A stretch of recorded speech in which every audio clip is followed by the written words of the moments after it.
Voltamos com Folha no Ar, primeira edição. Oferecimento Laboratórios Plínio Bacelar. E nós temos aqui nos estúdios o Jorge Gomes Coutinho. Bem-vindo, Jorge. Obrigado por aceitar o convite de Aloysio e Arnaldo. Arnaldo e Aloysio, voltamos. E agora sim, vamos colocar você no jogo. Bater uma bola com a gente. Tá ótimo. Eu queria, antes de fazer qualquer tipo de colocação, agradecer o convite que me foi feito pelo Aloysio. Dar o bom dia aqui para meus colegas de bancada, né? O Marco Antônio, o Arnaldo, o próprio Aloysio, dizer que é um prazer estar aqui nesse momento. E me parece que é um empreendimento em estado nascente, né? Ou seja, é sempre honroso, né? Participar desse tipo de momento, né? Um pouco como atuar como testemunho ocular de algo que eu pretendo, né? Ou seja, desejamos que dure durante muito tempo. Usou uma frase que foi chave no rádio.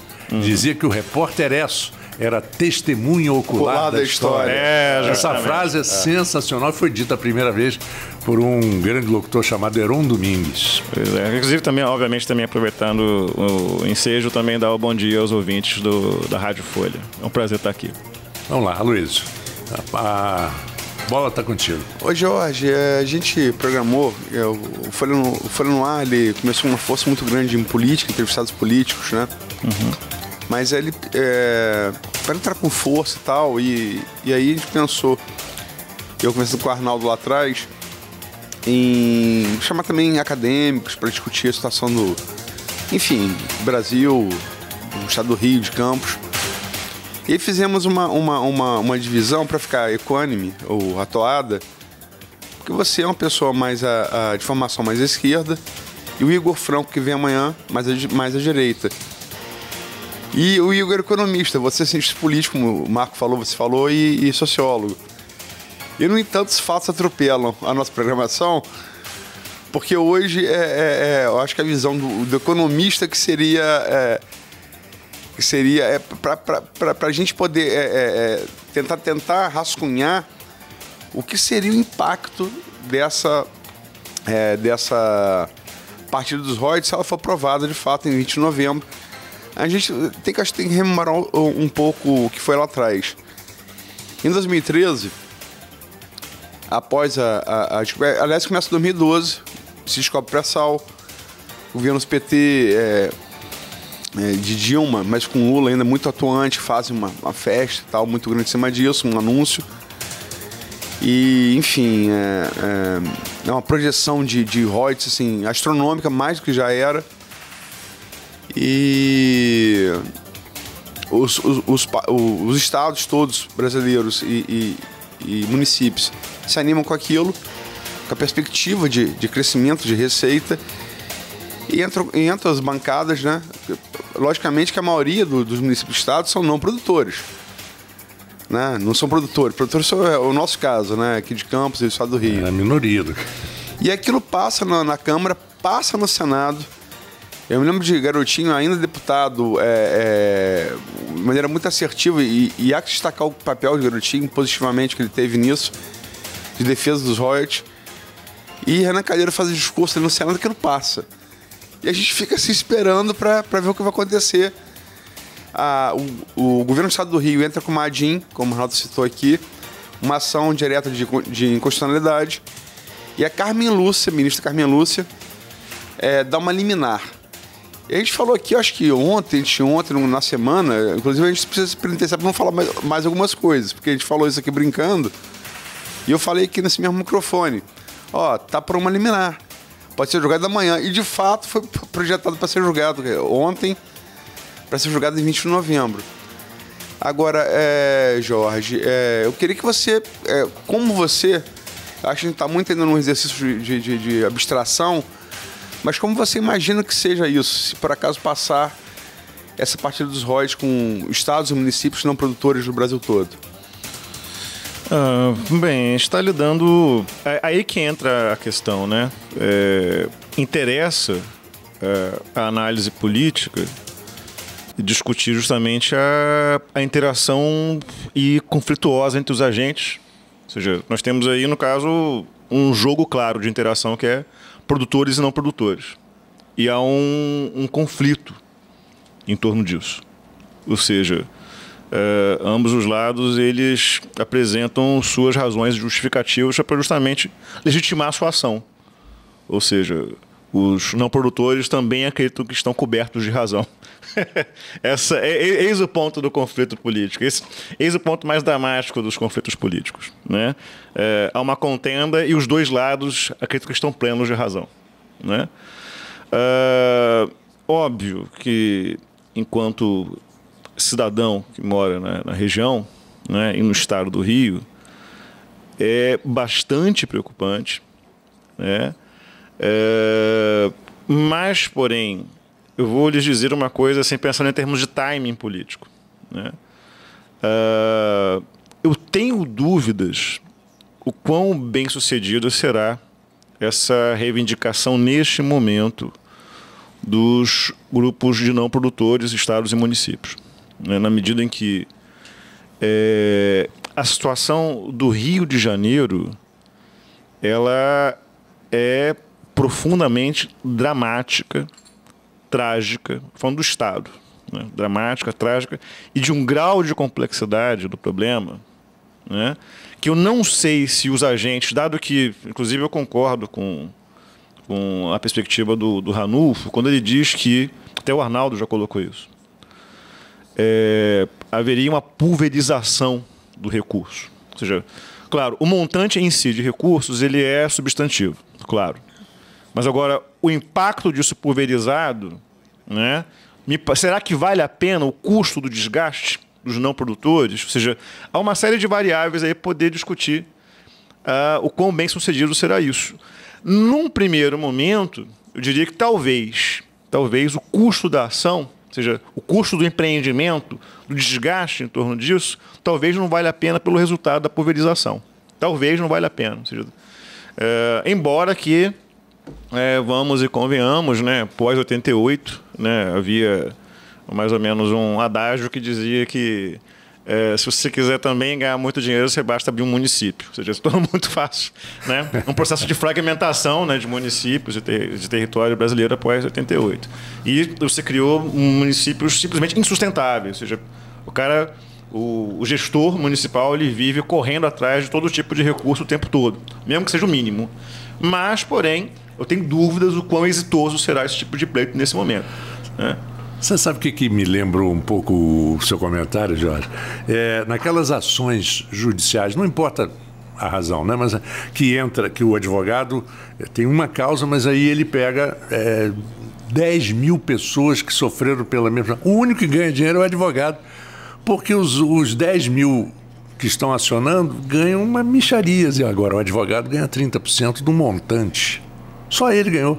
Mas sem dúvida. Ou seja, eu na verdade, é importante pensar que um jogo político há um tipo de negociação interna que, inclusive, não é nem ilícita. Você pode discutir sobre a questão de moralidade, mas a questão de moralidade já é outro ponto, é um campo filosófico, né? Ético, moral, etc.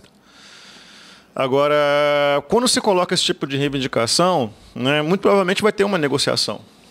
Ou seja, a questão ela não é esse senso discutido no âmbito do direito positivo. O STF, a partir de uma ótica positivista do direito, vai lá e diz, olha, isso é correto ou incorreto de acordo com a Constituição. Na verdade, haverá uma negociação entre os agentes, né? Agora, é sempre também a questão do seguinte, para os produtores manterem, né, os royalties tal como está apresentado, qual será o custo também? Ou seja, na negociação, quem vai ganhar, quem vai perder o quê? Né? Isso faz parte do debate político, isso faz parte da negociação política. Agora, me parece bastante evidente, né, que carece até mesmo de responsabilidade a retirada dos royalties de uma maneira assodada, né, de uma hora para outra, na medida que justamente eu acho que todos os prognósticos absolutamente negativos são bastante corretos. Ou seja, de termos como insolvência, questão trágica orçamentária, etc. Você, falência. Na verdade, falência, você vai, na verdade, terminar, neste momento, né, de uma questão dramática orçamentária, você vai, na verdade, aparentemente dar um tiro na cabeça do Estado do Rio de Janeiro, né? Enfim, quem vai querer arcar com esse custo também, né? Jorge, E a questão de articulação política, né? O Estado do Rio tem 46 deputados em Brasília, temos prefeitos e deputados, até mesmo possíveis concorrentes em 2020. Você tem o Espírito Santo também, que vai sofrer muito, sem articulação, deixando de lado as questões partidárias. Vai ter como convencer os 11 ministros do STF? Olha, eu acho pouco provável, né? Na medida em que, como eu falei, é um jogo de interação entre dois grupos, né? Produtores e não produtores. Agora, né? Se o grupo de produtores ficar fragmentado, fica ainda mais difícil, né? Me parece que sim. Me parece que sim. Na medida que uma ação coletiva exitosa envolve consenso. Né? Isso, em termos históricos, né? Ou seja, a história mostra que quando você cria uma pauta mínima de consenso, você avoluma a ação coletiva em prol do que você está reivindicando. Né? Você fragmentar, né, me parece que é você diminuir a eficiência da sua própria ação, da sua própria demanda naquela contenda. Entendeu? Então, eu espero que cheguem a consensos. Né? Não, é bom destacar, eu puxei esse ponto para lembrar que quando o governador Pezão, hoje preso, envolvido em vários escândalos, mas à época da crise do petróleo, Pezão falava que ele não tinha o apoio dos 46 deputados do Rio. Já projetando a próxima disputa eleitoral, entrava na briga por questões mínimas, mas pensando mais no período eleitoral do que nos impactos que a perda de receitas poderia trazer para a região.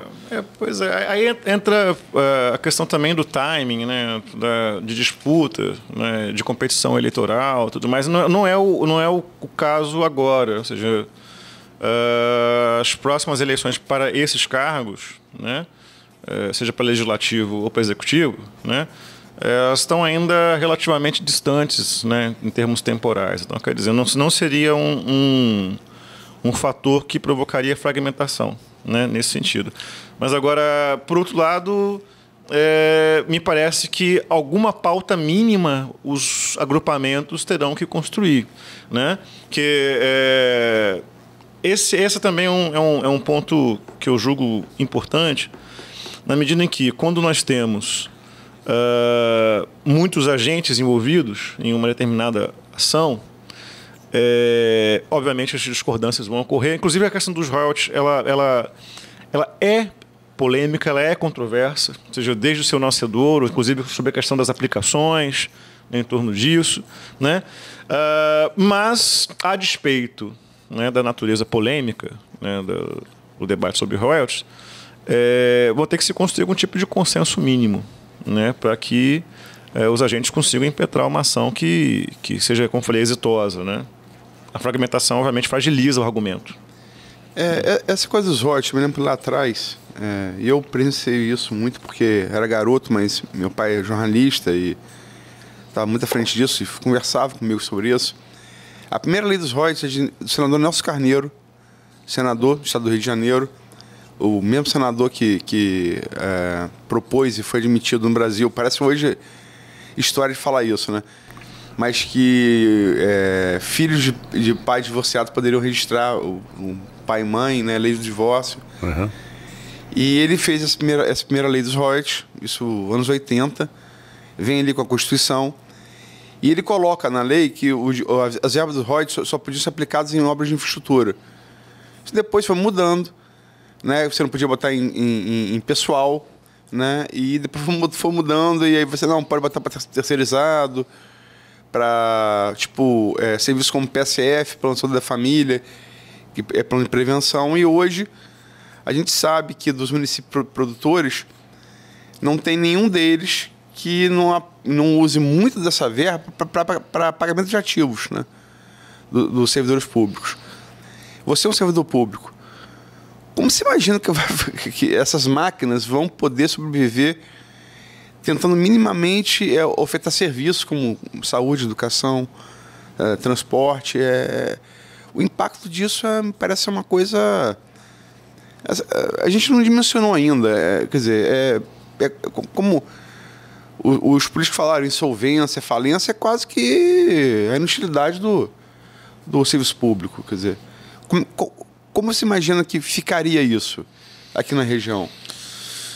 Bom, esse é um debate complicado, ou seja, a questão, desde o cinema nascedor, a questão da natureza dos royalties, ou seja, da verba, né? Ou seja, para que serve indenizatório, mas agora como que vamos fazer isso? É pensar no curto, no médio e no longo prazo? É para você gerar poupança para aquela coletividade ou para você justamente sanar demandas que são apresentadas no agora, né? Como eu falei, esses são pontos que não são tão pacíficos assim, não obstante a utilização, né, que nós já tivemos, né, nos últimos anos, né?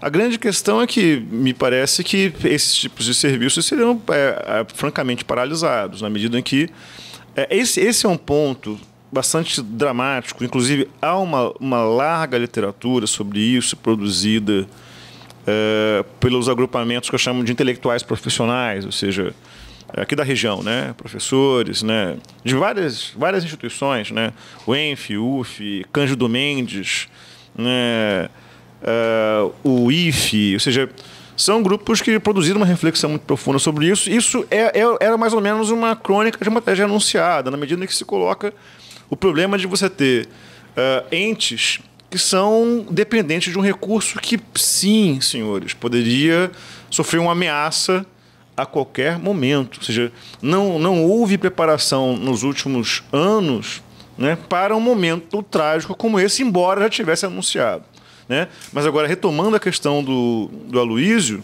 sim, num primeiro momento, me parece que na hipótese, né, mais radical de retirada imediata dos recursos é a paralisia da oferta de serviços básicos à população. Serviços esses que não são ofertados pelo mercado, ou seja, aí entra o Estado, ou seja, entra o serviço público, né? Ou para agentes que não teriam condições, né, no caso, por exemplo, de saúde pública, né, de pagar por suas demandas, né, de saúde, etc. Né? Obviamente, isso nos coloca no patamar de uma tragédia humanitária, né, na medida em que você não ofertar serviços básicos de saúde, por exemplo, você redunda, né, inclusive em óbitos. Né? Não é nada mais nada menos do que isso. Né? Então, obviamente, é um cenário, né, francamente negativo, né? Tanto para a nossa região quanto para o Estado. Né? O deputado Felício Laterça, né, a Luiz ontem pediu para a gente tentar ouvir outros parlamentares, ele ficou com a maioria aqui do pessoal da região, mas a gente conseguiu falar com outros. E o Laterça destacava o seguinte, que a região não se preparou para um momento como esse, como você colocou aqui agora, e que mesmo que consiga, que é o que ele vai participar também dessa articulação, como ele coloca, mas mesmo que consiga uma vitória no STF, tem que se preparar, porque daqui a 15, 20, 30 anos o recurso vai acabar, né? Agora, como fazer com que gestores públicos, acostumados com uma máquina robusta, impulsionado pelos royalties, se preparem para um momento de queda quando isso for impossível? Acho que seria esse o grande desafio a partir desse debate que a gente vai ter, principalmente até 20 de novembro? Olha, Arnaldo, os remédios, eles estão disponíveis. A questão é se o paciente vai aderir ao tratamento, digamos assim, né? Ou seja, claro, né? Na hipótese, vamos colocar, na hipótese justamente de que ocorra um rearranjo, né, dentro das regras do jogo, né? Que é isso que nós estamos discutindo, regras do jogo, né? E regras do jogo, elas precisam ser pactuadas entre os jogadores, inclusive os não produtores. Esse é o grande dilema que nós estamos vivendo aqui, que está causando suor frio em nossas têmporas, né? Agora, a grande questão é a seguinte: se ocorrer esse tipo de mudança de regras do jogo, né, será que de repente os produtores vão conseguir negociar um período de transição? Né? Que também isso faz parte do debate sobre regras. Né? Vide, por exemplo, o caso quase tragicômico, né, do Brexit no caso inglês. Né? Você, volta e meia, você recoloca, né, as condições para poder justamente Tipo, fazer não era bem o que eu queria. Pois é. Aquela coisa no ar. Ou aquele bom conselho psicanalítico que diz tome cuidado com aquilo que você deseja, porque se você obter... Pode conseguir. Pois é. Você pode, na verdade... Porque as pessoas só veem o lado bom, né? Quando você adquire alguma coisa, só vê o lado bom. Ah, comprei uma casa maravilhosa. Você não pensa na hora que compra na despesa que aquilo vai dar. E por aí afora. E político tem muito isso. Sim. Ele pensa no momento político dele, da eleição dele. Daqui a 40 anos ele ainda, às vezes, tem a cara de pau de dizer para você, mas daqui a 40 anos eu não estou nem aqui.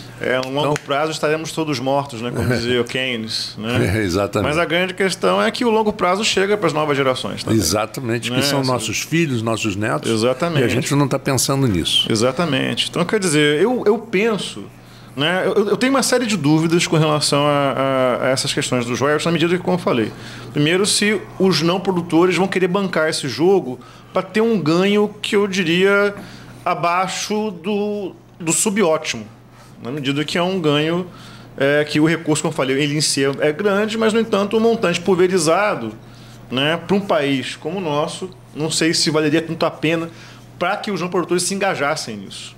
Né? Agora, com relação à tua questão, é se os agentes, sim, né, que estão hoje, neste momento, no presente, administrando esses recursos, são fundamentais, se eles vão aderir a determinadas, digamos, terapêuticas, né, para um uso responsável dos recursos, que é algo que já se discute há, pelo menos, que eu saiba, né?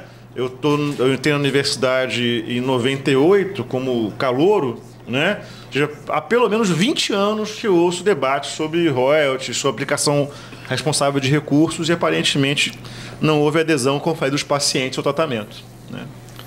Ô Jorge, você falou aí de Keynes, John Maynard Keynes, tem vários acadêmicos e assim, pessoas fundamentais na academia que falam sobre essa questão. Inclusive, eu acho que vou deixar aqui, Marco, como pergunta para o próximo bloco. Isso. Para a gente começar o próximo bloco. Eu não sei se você conhece, tem um historiador de origem libanesa chamado Alberto Ourani. Origem libanesa, ele fez a vida acadêmica, toda a sua vida acadêmica na Grã-Bretanha, foi professor de Oxford e escreveu um livro, um estudo sobre os povos árabes.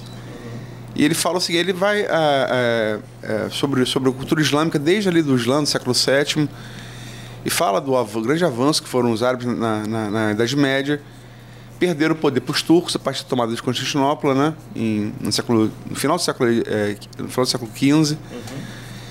E eles ficam dominados por esse povo, os turcos, até a Primeira Guerra Mundial, que é início do século XX. E, quer dizer, um grande povo, uma grande cultura, dominado por um povo assim, nem tão culto assim. E quando eles acordam para se poder autodeterminar de novo a partir da Primeira Guerra Mundial, que é o desenho que a gente conhece dos países muçulmanos hoje, no Oriente Médio, descobrem que estavam sentados em cima de uma riqueza enorme, que não fizeram nenhuma força para construir. E essa riqueza, em vez de potencializar a mudança social naquelas que eram tribais, né, como são até hoje, né, veio o caso da Arábia Saudita e tal, ela serve para a manutenção de uma elite feudal no poder. Eu queria deixar essa pergunta aqui, porque eu acho que essa comparação, a analogia do Ourani, é a cara do nosso Noroeste Fluminense. Né? Exatamente. Bom, são 7h42, nós vamos a um pequeno intervalo com o Folha no Ar, primeira edição, oferecimento Laboratórios Plínio Bacelar.